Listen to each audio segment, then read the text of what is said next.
Hey guys, welcome back to our channel. It's Geetha. ఈరోజు నేను మీకు మ్యాంగో పికిల్ ఎలా చేసుకోవాలో చూపించబోతున్నాను. ఈ మ్యాంగో పికిల్కి అయితే మేము 1 కిలో మామిడికాయలు తీసుకున్నాం అన్నమాట.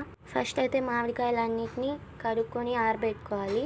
ఆ తడి లేకుండా ఆరిపోయిన తర్వాత ఆ మామిడికాయలన్నిటిని ముక్కలుగా కోసుకోవాలి.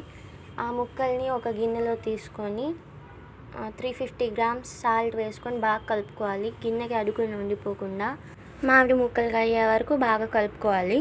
అండ్ నెక్స్ట్ 350 గ్రామ్స్ కారం తీసుకోవాలి. ఆ కారంని ఆ మామిడి ముక్కలు ఉన్న గిన్నెలో వేసుకొని బాగా కలుపుకోవాలి. మా నాన్నమ్మ ఆవకాయ చేస్తాను అనేసరికి ఊరికే సరదాగా వీడియో తీసాను అనమాట. అండ్ నెక్స్ట్ 50 గ్రామ్స్ మెంతులు, 150 గ్రామ్స్ ఆవాలు రోస్ట్ చేసుకొని మిక్సీలో వేసి పౌడర్ చేసుకోవాలన్నమాట. ఆ పౌడర్ని కూడా ఆవకాయలో వేసుకొని బాగా కలుపుకోవాలి. మెంతులు మరీ ఎక్కువ వేస్తే చేదైపోతుంది, అందుకని 50 గ్రామ్సే వేశారు. నిన్న అప్లోడ్ చేసిన ఆవకాయ షార్ట్కి అయితే 8 సబ్స్క్రైబర్స్ పెరిగారు and also 2K views complete అయిపోయాయి. Thank you for everyone. And next 350 grams oil వేసుకొని బాగా కలుపుకోవాలన్నమాట.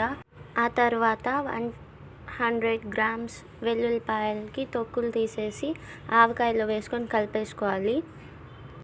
అండ్ మన ఛానల్ ఎవరైనా కొత్తగా విజిట్ చేస్తుంటే don't forget to subscribe and click the bell icon. మామిడికాయ ఊరగాయ అంటే ఎవరికైనా ఇష్టం ఉంటే వాళ్ళు లైక్ చేయండి.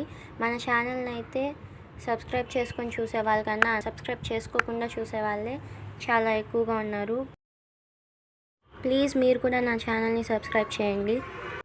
అండ్ ఆవకాయ కలిపేశాక మూత పెట్టేసి మార్నింగ్ తెరిచి చూస్తే ఇట్లా ఉందన్నమాట.